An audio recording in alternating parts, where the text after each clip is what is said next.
1. Hi, everybody. Welcome to the Monday edition of Proline with Jim Feist. I'm Dave Cokin. Lots to run through as we do kind of an NFL recap. We'll talk about several games and several teams along the way and tell you what's coming up. I can mention that I've got a Monday night play tonight on the Lions-Packers game. I've got my TCU-Oklahoma is my early best bet in college football. Those are 9-2 on the season. Won my two big games this week. College game of the week was Utah. NFL game of the week was the Carolina Panthers. It's going real well right now. And I even hit a 20-1 shot in the Las Vegas golf tournament, the Shriners, with Patrick Cantley winning in the playoffs. So it was a very good week. And again, we've got Monday night game up right now, plus that early best bet in college football. Jim, I know you've got your early college inner circle ready to go. Dave, you know, I'm ready. I'm cranked up. I'm loaded. The bullets are in the chamber, and you know, I'm ready. It's that time of year when you really start to know these teams and things start coming together. So yes, JimFeist.com, Dave's picks, my picks, Hank's picks. We had a lot of football winners over the weekend, and Hank had some Breeders' Cup winners as well. He started out slow on Friday, but Saturday picked it up, and we ended up positive in the horses, football, and you know, this week, Dave, we start the college basketball season. Yeah, I know. A lot of work to get done, and Friday's schedule is insane. So, you know, not a lot of time off this week, that's for sure. No, I don't think they've added any extra hours to the day either, so we're kind of stuck. No, we picked up an extra hour with the daylight savings time switched back to standard. That's the every hour counts at this point. All right, let's talk some NFL, and we'll begin with the Eagles, who it looks like with each passing game they become more and more of a legit Super Bowl contender. Dave, I couldn't agree more. I'm not going to put too much on the victory over Denver because the Broncos have become a real shit show this year, and I don't know what they're doing there management-wise with the quarterback situation. It just seems to be a mess. But, you know, if you look at Philadelphia the whole year, every game, the body of work, first of all, Carson Wentz is a top-flight quarterback, could be playing for any team, but, of course, the joke is he's not good enough to play for Cleveland. But this is a really talented young man, and this team is put together very well, and I like the coach. I like what the coach is doing. I like the innovative play calling and the defense, very solid. This definitely is a team that could be in the Super Bowl. And there's a lot going on. If you look at the NFC East, you got some pretty good teams in there. You got good quarterbacks.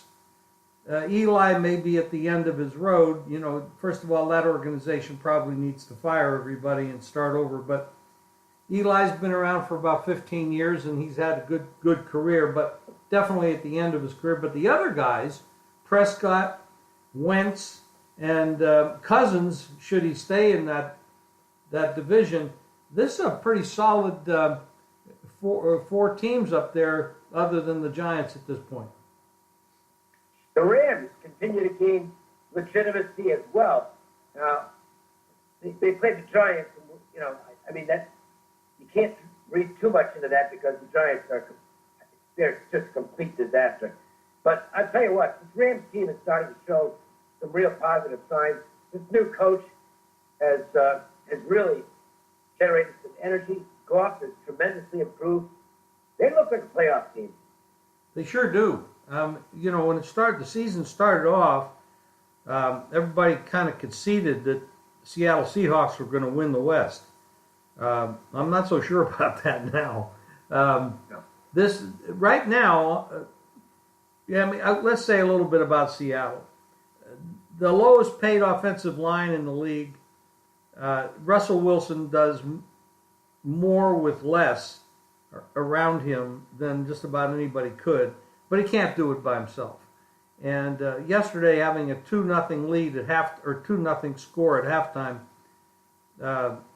for that team is absolutely a disaster. Of course, I don't know what they're going to do about Walsh missing all those field goals, but the Rams are solid. They've got a very solid defense. Their offense is playing great. The innovative play calling with the young coach, and Goff is really looking good. And there was so many questions about whether or not he was able to be an NFL quarterback. I think those questions have been answered. Let's talk about the Tampa Bay Bucks. Jameis Winston gets hurt. Well, he's been hurt, and they finally had to take him out of the game yesterday with the shoulder problems continuing. Jim, I think it's time for this team to punt 2017. Give Winston some time off and get him healthy. He's their quarterback of the present, but also of the future.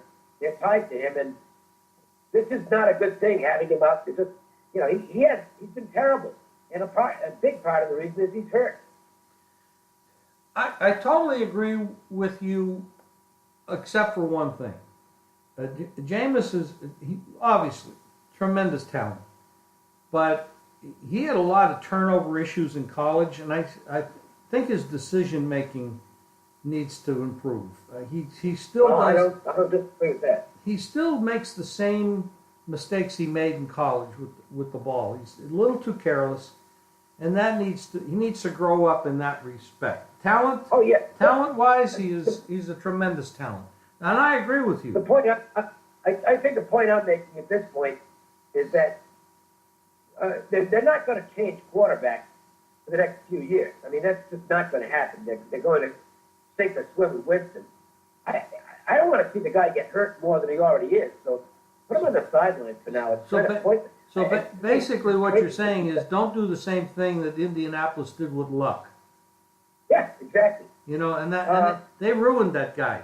They got him sacked and hit so many times, especially in situations where they had nowhere to go, and they should. And I agree with you. They should punt on the 2017 season for Winston. There's no question. It's funny. Derek Carr is obviously a very good quarterback. David Carr might have been a good quarterback. We'll never know. But the Giants they get him killed out there on a regular basis. Long term, it's just a bad move. A team that we've got to start keeping an eye on now. Their offense is mostly just manage the game and don't make mistakes. This Jacksonville defense is for real. Going into yesterday, they were averaging giving up 16 points a game. They are for real. Now they got Tom Coughlin there. So here you got a big game. They know Houston loses their quarterback. They got a big game, and they're really pressing to win that division.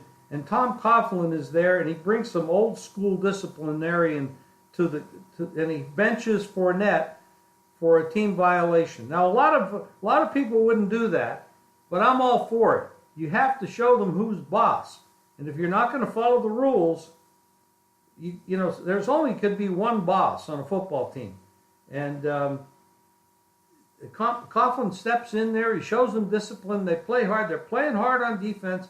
And quite frankly, Bortles has improved. He's playing better, and he's not making the silly mistakes that he was before. Right. And this is when you look at the fact that Tennessee is giving up 25 points a game and Jacksonville 16 points a game, you can see that the defensive skills there are strong, and they have to be the favorite right now to win that division. The Redskins, we mentioned the Seahawks and their problems, but, we're going to take a hat off to the Redskins. I don't think they're a real good football team, but Gruden finds a way, and Coughlin, I should say, a blank on the quarterback's name. Cousins. Yeah. He's not an elite quarterback, but he finds a way himself. It was a heck of a rally yesterday to get that win. Dave, it was amazing, and they were playing with 4 offensive linemen hurt. I know. and they're up in one of the hardest places in football to play, and they gave up the lead late, and they got the victory late. But Cousins, I disagree that when you look at the fact that probably 15 or 17 of the starting quarterbacks in the league are really guys that maybe shouldn't be playing in the NFL. that means Cousins is really an A-rated quarterback because this guy can play and he does some damn good things and he's tough. He takes a lot of hits. He keeps going, and I consider this guy a winner. And in this day and age of quarterbacks, I think that's a guy that he's playing on a franchise tag. He should have a long-term contract. I don't know if he's going to stay in Washington or not, but there's going to be a lot of people after him. The Cowboys dominated the Chiefs. Kansas City got a score they never should have had at the end of the first half. That stupid prevent defense didn't work. And then they came out in the second half and got a score. But outside of that brief window, this was all Dallas. And Kansas City defense is not good. They're giving up a ton of yards per point. And on the flip side, the Prescott-Elliott combo, I'm telling you what, that is a dynamic young combination. Oh, when you got those two guys on the field with a decent offensive line, they've got some players on that team. They're not. I don't believe they're going to be able to catch Philadelphia for the division title unless there's some serious injuries.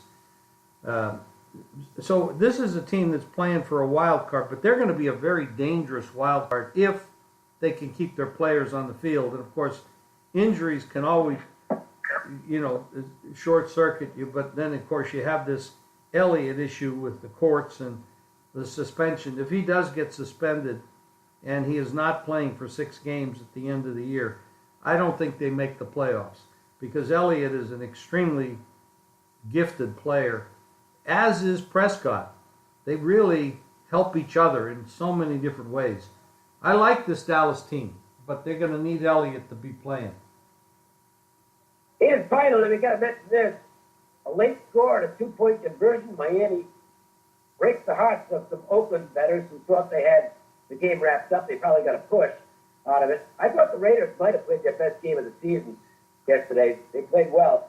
But Miami hung around and at +3 or maybe even +3.5. You did some shopping late. The Dolphins end up getting the money. That's the way it goes sometimes in the NFL. It sure does. There's so many of these games that are heartbreakers one way or the other. I just remember back to the Kansas City-Washington game with 4 seconds to go, and they're throwing the ball around trying to, and it goes on it hits the turf, and the Kansas City player picks it up and runs it in. I mean, so many heartbreaking things happen, but that was the worst one that I've seen. Tonight,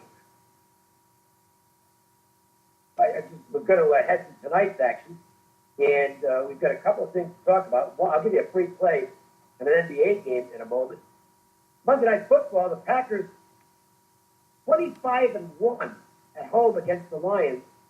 The one loss was in 2015, and that was by 2 points. Now, how much does that matter? Because Green Bay is clearly not the same team without Aaron Rodgers. I think we all knew that was going to be the case. I think the drop-off's been pretty spectacular. Huntley's, he's got the potential, but he's not ready yet. So how much do you weigh that history into the equation tonight? Well, you can't ignore it. You do have the Lions are a fragile football team as well.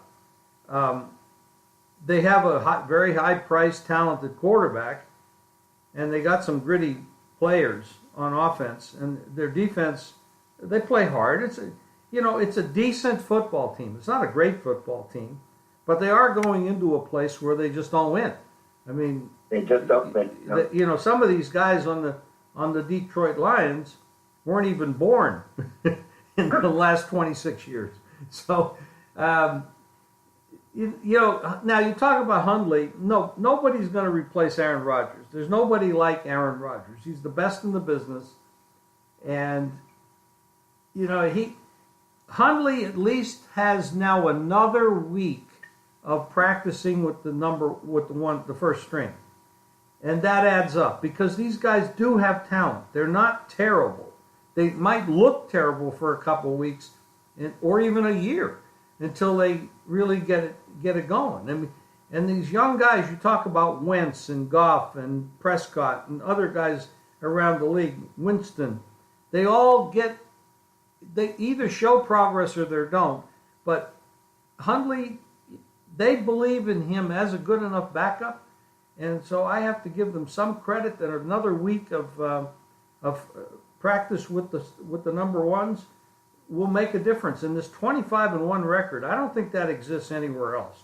Now, granted, Stafford against Hundley is a total mismatch, but that's why they're favored on the road tonight. So the question is, do you want to bet the quarterback? Do you want to bet the history? Or do you want to look at the situation where you got a dome team playing in 20-degree weather? That's also a factor. No question about it. I've got to play on that game, and I don't play every Monday Night Football game. I only play it if it fits into play for me. I did play the game. You can get it at JimFeist.com right now. Also want to give you a free play in the NBA. The Phoenix Suns are back home hosting the Brooklyn Nets. Brooklyn has lost 4 in a row. One of those losses was at home to the Phoenix team, 122-114. Some wild swings that game. But the bottom line is Phoenix outworked Brooklyn in that game, and you can see that on the board. The effort stats often tell the story of the game. 66-44 on the rebounding in favor of Phoenix. That's getting out hustled. It's as simple as that. So hopefully the Brooklyn Nets will have a little remembrance of that, since it just happened. They also get a little healthier tonight. AC is going to be back on the floor. Booker is probably going to be back on the floor as he practiced yesterday. And it was kind of a back-to-basics exhibition season type mentality for Brooklyn in this practice session. So I think they're taking this game pretty seriously. Phoenix has played pretty well, actually, since they fired the coach, went to Triano, and got rid of Bledsoe, who was a pain in the neck. They've actually played some decent basketball, but I think the line here is a little bit of an indicator. Even though Phoenix is playing well and Brooklyn's lost 4 in a row, Phoenix is only a 1-point favorite.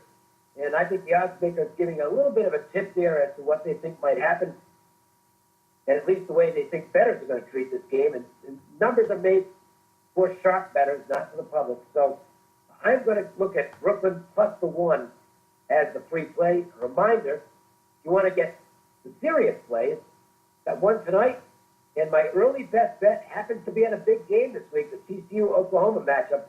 And those are available right now at JimFeist.com. Jim? Yeah, I have some plays up for this coming weekend, early plays. And, of course, we have NBA as well. And like I said earlier, we do have college basketball coming up, and both Dave and I have really dominated the college basketball scene for many years. And it's all available at JimFeist.com, and our picks as well as Hank's are available there, and VegasSportsMasters.com as well. So, great show, Dave, and good talking to you again. We'll do it again tomorrow. Sounds good.